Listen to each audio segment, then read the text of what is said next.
rasanya disorakin kayak gini deh. Masih ingat ya rasanya disorakin. Ayo joget dulu, Ber, joget. Jadi kenapa Bertrand ya? Emang seberapa dekat sih kalian itu?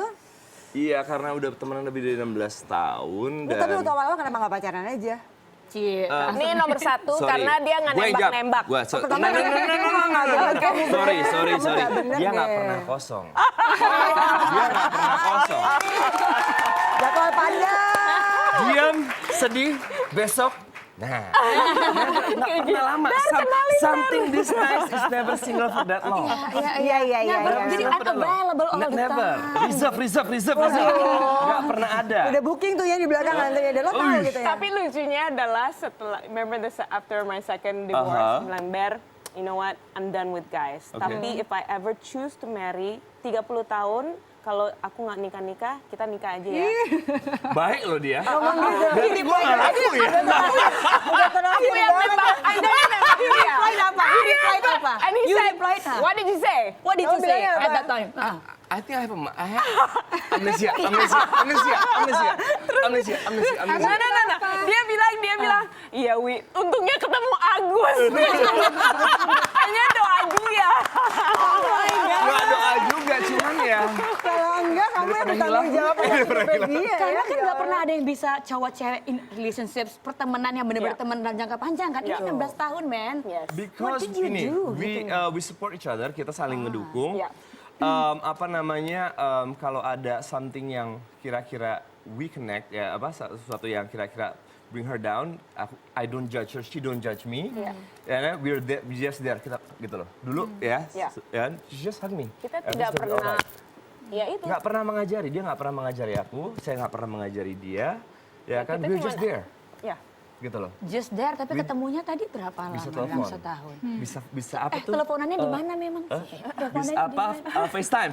Teleponannya di mana? Di mana-mana. And it's saya juga dekat sama almarhum orang tuanya Dewi juga dua-duanya. She's close to my mom.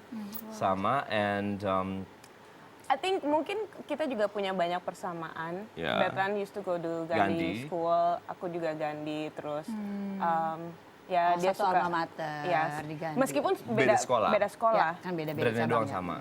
Tapi waktu pacaran double date gitu nggak sih? Karena like I said, dia ketemu di syuting. Bye Ber. Saya kan pergi nebeng dia, pulang saya enggak. Karena dia sama yang lain. Untuk nggak nanya Ber ada ongkos nggak Ber? Nggak nanya. Ya kan cowok, ya udahlah ya. Boleh gue jujur nih setelah 12 tahun. coba. Pernah saya pulang nggak ada ongkos loh waktu syuting di Planet Hollywood loh. Terus? Hah? Lu ngomong nggak? Enggak. Salah lu, kenapa lu nggak ngomong sama gua? Dewinya kemana? Dewinya lagi cung. Bye Ber. Bye Ber. Momen yang paling dari segala macam ceritanya Dewi dari up and down gitu, yang momen paling jreng-jrengnya apa? Jreng-jrengnya Yang momen apa gitu? Jreng-jrengnya I think it was when your mom. Yeah. Was your mom. That was the first time she meet me langsung teriak meluk di in the one that was like apa ya Gua harus ngapain? First time in my life saya sebagai teman saya nggak tahu saya mesti ngapain. Dia dari jauh dia ngejar, dia meluk dan we both scream like hell. Masalahnya kan Bertrand juga kenal sama almarhum Mama dan papanya. Iya. We're very close. Aku kalau lagi mau syuting, saya ke rumah dia naik ojek. Orang tuanya Bertrand udah makan. Dan saya kan nggak pernah makan ya. Saya nggak pernah makan. Bertrand udah minum gitu loh. Ya kan? Tapi nggak pernah nawarin. Oh syutingnya bareng terus soalnya kan bisa di presenter itu. Nggak pernah nawarin butuh handphone baru, mobil baru. Nggak. Makanan, teh, minum lancar. Cuman pada saat sebagai temen saya nggak tahu saya mesti ngomong apa, saya mesti apa. Itu pada saat mama when your mom passed away, and at that time kita lumayan jarang ketemu jarang dari banget. kontak. Terus tiba-tiba nongol. Ya udah, karena aku merasa I didn't have anybody. I really literally didn't have anybody, dan Bertrand yang benar-benar tahu semuanya, meskipun nggak pernah komunikasi, tapi dari hati dia cuman yang I know, I'm here. Ini rasanya senang banget nggak ya kayak ada berkah gitu, ada kalian gitu. Maksudnya kamu punya Dewi, Dewi punya Bertrand gitu, ngerasanya gitu. Saya nggak berkah sih? punya dia, Sangat. dia nyesel kenapa. Nggak mungkin kalau dia nge-hug kamu seperti itu, nggak mungkin dong dia ngerasa kamu At that gini. time, at Then that what are you time. talking about? You know I love you. You know I love you too. It's apa ya? Yeah, she's like a big sister. She teaches me How to be nice. how to be nice, how to Untuk smile. menjaga, tahan, Harus smile. jangan ngomel-ngomel, jangan marah-marah. I'm ADHD by the way. Oh, oke. I'm That's why ADHD. sometimes impulsive I'm ya. very impulsive. Terus ya udah dia teach me a lot gitu loh. And the word ikhlas we've ngebahas 1,000 times. Yeah. Ikhlas. She taught me a lot. Dewi gimana ngeliat Bertrand dengan segala macam dia ada dan rela mau dia papain juga, ditinggal hayu, di telepon pada saat lagi pupuk juga hayu. Apa tadi istilahnya bukan Bukan sexting, bukan pupsting. Lagi pupuk. Nah. Jadi pup gitu kan. Iya. Lagi dia juga. Iya kan? Takutnya kamu sendiri kamu takut gelap. Kamu takut ruangan sempit. Gue udah nikah, ada Agus. Oh iya benar. Oh iya benar. Agus di Jakarta itu. Ada. Dia suka gitu, lagi ngapain lagi ngapain. Dia bilang, Either she's bored or I'm bored. Apa dia but you know, rasanya? I feel like Bertrand adalah sebuah berkah. Memiliki sahabat, ya definitely sahabat yang itu selalu ada untuk konyol gitu, konyol banget. Jadi mau kita sedih, mau kita senang, mau kita susah, mau kita bahagia, ya udah bareng-bareng aja. Dan dia nggak melihat sosok Dewi yang lagi jatuh atau lagi di atas atau lagi di bawah. He doesn't care because it's not about that. Itu Dia nggak para peduli. cowok-cowokan yang ngantri-ngantri itu sama Bertrand gimana? Cemburu rata-rata. Cemburu banget. Hello, hello, Cie. hello. Compared to you know what? Narsis. Ini harus ada. Nah, Dia Ada nggak berapa? Dia nggak ada. beneran, ada yang cemburu ya Mbak Dewi ya? Apa? Iya. Lo mau gue buka Nggak ada, kartunya? ya. Anjing.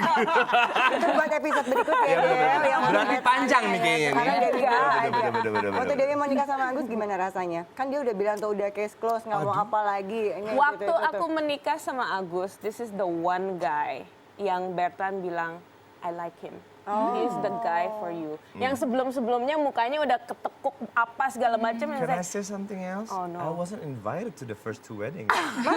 Oke. Kok gitu? Oke, the first IO, bukan salah deh, IO, karena dilewat ke IO. Dilewat IO. Jadi kalau yang kawinan ini saya Kan dapat kamu undangan. keluarga pakai beskap harusnya. Hah? Jangankan beskap. Hula-hula juga gue pakai. Soalnya kamu nggak kasih permisi waktu pernikahan sebelumnya. Jadi nggak usah didatangkan. Kalau yang ini karena dia juga udah punya firasat. You know, Bertrand can read people. really? Oh yes, ya, ikan mau dibacain? Oh ya? Pas lagi break ya, pas lagi break ya. Oke. Nggak, terima Psikolognya kasih. nanti. Sama psikolog saling baca-baca nanti sama si Boleh, Bertrand boleh, lucu juga boleh, nih boleh, kayaknya. Mbak Oki dulu deh Mbak Oki. Mbak Oki gimana Ya, ngelihatnya? Mbak Dewi ini kan luar biasa, pemirsa meminta Mbak Dewi untuk hadir kemari. Iya. Fansnya luar biasa si Bunda satu ini kan, Masya Allah. Saya ngikutin sinetronnya tuh, Masya Allah. Ya, jadi Mbak Dewi ini luar biasa. Peran itu harusnya dirimu loh. Iya kan? Harusnya dia yang main. Enggak, kita akan bahas mengenai Mbak Dewi ya. Beda kontrak, beda kontrak. Iya yang main. I was second option. Aku adalah opsi kedua. Ada ini, ada di Udah, sini Mbak Dewi Sandra, masing-masing. kita akan lihat bagaimana Mbak Dewi ini luar biasa memberikan inspirasi untuk kita semua. Sosok seorang Mbak Dewi yang dengan kehidupan yang naik turun, dan sekarang kita lihat ada sosok seorang Dewi Sandra yang kita kagumi bersama dengan inspirasinya yang luar biasa. Lihat sahabat perempuan, seseorang itu bisa berubah sebenarnya ada beberapa hal. Yang pertama adalah mungkin karena ujian-ujian yang terjadi dalam hidupnya, sehingga membuat dia merasa saya membutuhkan sesuatu. Siapa itu sesuatu? Adalah saya harus bergantung pada Allah untuk membuat saya kuat. Kemudian kedua, bisa berubah seseorang itu karena pergaulan yang dia alami. Sehingga yang kita lihat dari Mbak Dewi Sandra, mungkin salah satunya adalah ketika Allah memberikan ujian demi ujian, dan kemudian alhamdulillah larinya kepada Allah Subhanahu wa Ta'ala. Ingat, Allah nggak pernah meninggalkan kita, kita yang ninggalin Allah. Ya, betul. Ya, jadi kalau kita senantiasa menuju ke arah Allah sejengkal, Allah akan menuju ke arah kita sehasta. Ketika kita berjalan sehasta menuju arah Allah, Allah akan sedepa. Ketika kita berjalan, Allah berlari. Allah yang lebih dekat kepada kita. Kita saja manusia yang suka jauh. Dan sosok seorang Mbak Dewi Sandra diawali tadi, saya sekarang pekerjaan utama saya menjadi seorang istri, gitu kan. Itu boleh tepuk tangan dong, itu Masya Allah ya. Itu luar biasa. Dan ingat, saya sangat suka sekali dengan ayat ini, favorit saya, dan Mbak Dewi sedang berusaha juga, dan saya dan kita semua sedang berusaha untuk melakukannya. Ar-rijalu qawwamuna 'ala nisa'i bima faddalallahu ba'dahum 'ala ba'di wa bima anfaqu min amwalihim. Laki-laki pemimpin bagi wanita. Makanya Mbak Dewi katakan, iya laki-laki itu makanya aku layanin segelas air putih saja mendapatkan pahala. Iya betul, karena laki-laki pemimpin bagi wanita dan wanita adalah makmum. Ar-rijalu qawwamuna 'ala nisa'i bima faddalallahu ba'dahum 'ala ba'di wa bima anfaqu min amwalihim. Karena laki-laki sudah diberikan sebagian itu lebih dibanding dengan perempuan. Fisiknya, kekuatannya, mungkin dari segi yang lain-lain. Jadi kita sama sekali nggak bisa menyamai dengan laki-laki. Posisi seorang wanita harus paham mengenai itu. Dan Mbak Dewi sedang mengamalkan juga firman Allah di surah An-Nisa 34. Fasolihatu qanitatun hafidhatul lil ghaibi bima hafidhallah. Wanita yang soleha, yang baik itu yang seperti apa? Pertama taat kepada Allah, kemudian dia mentaati dia menjaga diri ketika suaminya tidak ada sebab Allah menjaga mereka. Dan Mbak Dewi memahami betul, menjadi pembelajaran untuk kita. Gampang sekali manusia perempuan masuk surga kalau dia sholat 5 waktu, kalau dia puasa bulan Ramadan, kalau dia menjaga kemaluannya dan patuh terhadap suaminya. Itu saja, boleh masuk surga dari pintu mana saja yang kau inginkan. Dan Mbak Dewi sedang mengajari kita tentang itu. Makanya di awal tadi, iya aku pijitin suamiku, aku berusaha untuk mendengarkan kata-kata suamiku, itu bukan perkara yang sepele, itu mengalahkan ego dan itu susah. Mengalahkan ego, kenapa? Ambil air putih yuk. Yuk, kita pijitin suami kita. Pulang. Kita lanjutin ya ngobrol-ngobrolnya sama Dewi Sandra, sama Bertan, tetap bersama kami dalam Cerita Perempuan.